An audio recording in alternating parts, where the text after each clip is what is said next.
अस्सलाम वालेकुम क्लास 3। मैं आपकी उर्दू की ऑनलाइन टीचर हूँ। मैं उम्मीद करती हूँ कि आप सब खैर आफियत से होंगे। तो डियर स्टूडेंट्स, आप अपनी किताब सदाबहार का सफ़ा नंबर 20 खोलें। आज का जो हमारा टॉपिक या उन्वान है वो है तफ़हीम, रंगों की बहार। तफ़हीम का जैसे आपको पहले भी बताया था कि इसका मतलब है कि समझ बूझ, गौर व फ़िक्र करना, अक्ल व फ़िक्र से किसी चीज़ के बारे में समझना या सोचना। तो अब आज के इस चैप्टर में रंगों की बहार में हम मुख्तलिफ़ रंगों के बारे में देखेंगे, पढ़ेंगे कि कौन से रंग मिलाकर कौन से रंग बन जाते हैं। तो पहले हम इस चैप्टर की पढ़ाई करेंगे, फिर मैं आपको मुश्किल अल्फाज अंडरलाइन करवाऊंगी जिसकी आप इमला के मश्क करेंगे। तो आप पेज नंबर 20 पर देखें, हमारा उन्वान रंगों की बहार। तो मैं पहले पढ़ाई करती हूँ। हमारे चारों तरफ रंग ही रंग हैं। आप इधर उधर देखिए, कौन सी चीज़ ऐसी है जिसका कोई रंग ना हो। तो ये बात बिल्कुल ठीक है कि अगर हम अपने चारों तरफ देखें हमें मुख्तलिफ़ कलर्स नज़र आते हैं। हम जो कपड़े पहनते हैं हम मुख्तलिफ़ रंग के होते हैं। हमारे इर्द गिर्द जितनी भी चीज़ें हैं हर चीज़ का एक अपना रंग होता है। तो ये बात बिल्कुल ठीक है कि आप इधर उधर देखिए, कौन सी चीज़ ऐसी है जिसका कोई रंग ना हो। अल्लाह ने हमारी आँखों को इस तरह बनाया है कि हमें सब रंग अलग अलग नज़र आते हैं। तो ये जो हमारी आँखें हैं, अल्लाह ताला ने जो हमें आँखें अता की हैं ये दो, ये हमारे लिए बहुत बड़ी नेमत है। इससे हम देख सकते हैं, इससे हम मुख्तलिफ़ रंगों को देख सकते हैं। अल्लाह ताला की बनाई हुई इस दुनिया के मुख्तलिफ़ खूबसूरत नज़ारों को देख सकते हैं। तो ये भी बात बिल्कुल ठीक है कि अल्लाह ने हमारी आँखों को इस तरह बनाया है कि हमें सब रंग अलग अलग नज़र आते हैं। मतलब कि अगर कोई कलर ब्लैक है तो वो हमें काला ही नज़र आएगा, अगर लाल है तो वो लाल ही नज़र आएगा। तो ये हमारी आँखों की खूबी है, ये अल्लाह ताला की हम पे रहमत और नेमत है कि उसने हमें इन आँखों से नवाजा। तो अब रंगों के बारे में पढ़ते हैं। इस आपकी बुक पेज पे लिखा हुआ है नंबर 1, लाल, नीला और पीला ये बुनियादी रंग कहलाते हैं। मतलब बेसिक कलर्स जो होते हैं वो लाल, नीला और पीला है। इन तीनों रंगों से मिलकर ही सारे रंग बनते हैं। मतलब आपने बिल्कुल याद रखना है कि जो हमारे बुनियादी रंग हैं, मतलब लाल, नीला और पीला, इन्हीं 3 कलर्स को मिलाकर मुख्तलिफ़ कलर्स बनते हैं, मुख्तलिफ़ रंग बनते हैं।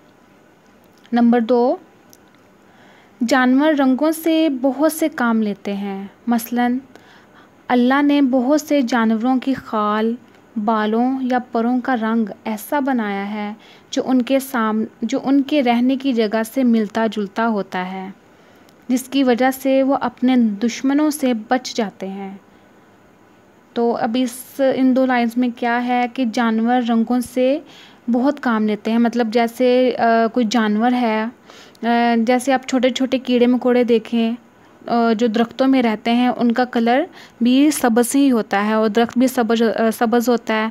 तो जब वो वहाँ पे रहते हैं तो हमें बज़ाहिर तौर पर वो नज़र नहीं आते। जब हम गौर करते हैं, उनको देखते हैं, तो तब हमें नज़र आता है कि ये कोई जानवर या कीड़ा मकोड़ा है, कि उनका सेम कलर होता है। जैसा दरख्त का पत्तों का कलर होगा सब्ज़, उसी तरह उनकी ऊपर की जिसामत भी होगी। तो ये ठीक लिखा हुआ है कि जानवर रंगों से बहुत से काम लेते हैं।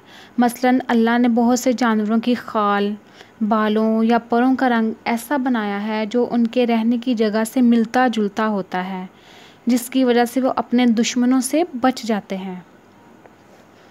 मतलब दुश्मनों से बच जाते हैं कि दुश्मन उन पर हमला नहीं कर सकते, क्योंकि वो दुश्मनों को नज़र आएंगे तो वो उन पर हमला करेंगे ना। नंबर 3, अगर जानवरों के रंग से दूसरे जानवरों को कुछ इशारे भी मिलते हैं। अक्सर जानवरों के रंग से दूसरे जानवरों को कुछ इशारे भी मिलते हैं। मसलन चमकता हुआ लाल और पीला रंग बताता है कि ये जानवर जहरीला है। एक पीला मेंढक इतना जहरीला होता है कि अगर वो काट ले तो बंदर भी मर सकता है।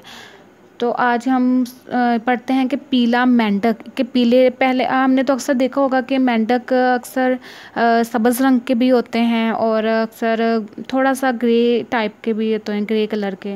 लेकिन यहाँ पे बताया है कि जो पीला मेंढक है वो इतना जहरीला, मतलब कि उसमें इतना जहर होता है कि अगर वो मेंढक किसी बंदर को काट ले तो वो बंदर भी मर सकता है उसके जहर से। नंबर 4, गिरगिट अपना रंग अपने माहौल की मुनासबत से बदल लेते हैं। गिरगिट भी एक जानवर की तरह है, जैसे कछुए होते हैं, उसके बाद उसी की एक शाम का एक जानवर है गिरगिट। ये अपना जो रंग है वो माहौल के मुताबिक बदल लेता है और इस तरह ये शिकारी से भी बच जाता है और अपने दुश्मनों से भी बच जाता है। नंबर 5, बरसात के दिनों में आपने आसमान पर एक सतरंगी कमान देखी होगी जिसे कोज़े कज़ा कहते हैं। तो बिल्कुल ठीक है, जैसे अब कल बारिश हुई थी तो आपने शायद कुछ बच्चों ने देखा हो कि आसमान पर कोसे कज़ा थी, मतलब 7 रंग नज़र आते हैं। तो वो बरसात के दिनों में, मतलब ये अब जो मौसम हमारा ये जो पीरियड जा रहा है ये बरसात का मौसम है, सावन, जिसमें बहुत ज़्यादा बारिशें होती हैं, इसको बरसात का मौसम कहते हैं। तो इस मौसम में आसमान पर बारिश के बाद सतरंगी कमान मतलब नज़र आती है, जिसे कोसे कज़ा कहते हैं। मतलब कि 7 रंग की लाइनें लगी होती हैं सर्कल की तरह, तो उसको कोसे कज़ा कहते हैं। इसमें 7 रंग होते हैं। अब वो रंग कौन कौन से होते हैं? लाल, पीला, हरा, नारंगी, नारंगी मीन थोड़ा सा माल्टे टाइप, मतलब मल्टी शेड, जामनी, कासनी, नीला। तो ये 7 रंग हैं। ये रंग किस में होते हैं? कोसे कज़ा में होते हैं।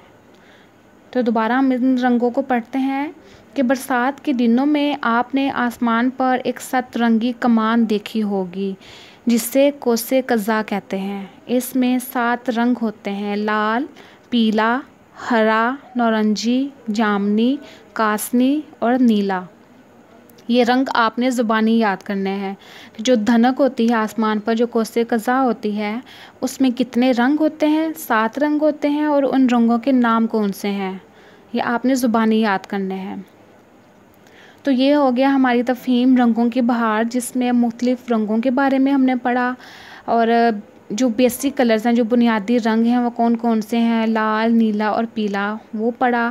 फिर हमने जानवरों के बारे में पढ़ा कि जो जानवर हैं वो भी रंगों से बहुत ज़्यादा काम लेते हैं। फिर हमने पीले मेंढक के बारे में पढ़ा कि पीला मेंढक इतना जहरीला होता है कि अगर वो किसी बंदर को काट ले तो वो भी मर सकता है उसके जहर से, वो बहुत जहरीला होता है।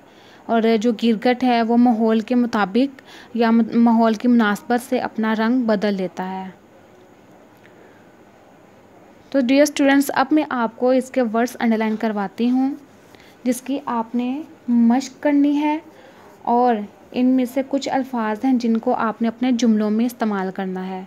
तो आप अपनी पहली लाइन में आए। जो पहला आपने वर्ड अंडरलाइन करना हुआ है रंग, दूसरा इधर उधर, तीसरा लफ्ज़ जो आपने अंडरलाइन करना है वो है आँखों। इससे अगली लाइन में एक वर्ड है बुनियादी। इससे अगली लाइन में जहाँ पे नंबर 2 लिखा हुआ है जानवर, इसी लाइन में आगे है खाल, परों। इसी लाइन के बिल्कुल नीचे एक वर्ड है दुश्मनों। अगली लाइन में आए जानवरों, इसी लाइन में वर्ड है, लफ्ज़ है इशारे। इससे आगे ही एक लफ्ज़ है चमकता। अगली लाइन जहरीला। फिर है मेंढक, इसी लाइन के लास्ट पे है बंदर। नंबर 4 वाली लाइन में आए गिरगिट,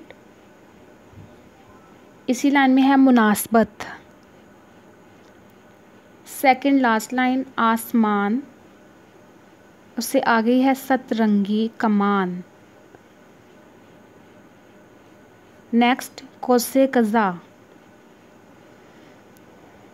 और इस लाइन आखिरी लाइन है, उसके अंदर जो 7 रंग हैं कौसे कज़ा के, लाल, पीला, हरा, नारंगी, जामनी, कासनी, नीला, ये सारे रंग आपने अच्छे से याद करने हैं। तो ये हो गए आपके मुश्किल अल्फाज। इनको आपने अपने असाइनमेंट में इमला करनी है, मतलब इमला का होमवर्क करना है। और इस इमला के साथ साथ आपने एक और काम भी करना है, वो है अल्फाज के जुमले बनाएं।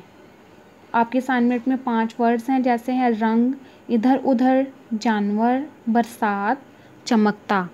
तो ये 5 वर्ड हैं, इनके आपने जुमले बनाने हैं। और जुमले कहाँ से देख के बनाने हैं, आपने अपने इसी तफ़हीम को पढ़ना है, रंगों की बहार। इसको पढ़ के आपने इसी में से ये जुमले बनाने हैं। ये आपका इतना सा होमवर्क है। तो आपने अपना होमवर्क बहुत अच्छे से अच्छी हैंड राइटिंग में करना है। हम मिलते हैं अपने नेक्स्ट लेक्चर में। अपना ख्याल रखिएगा। अल्लाह हाफिज़।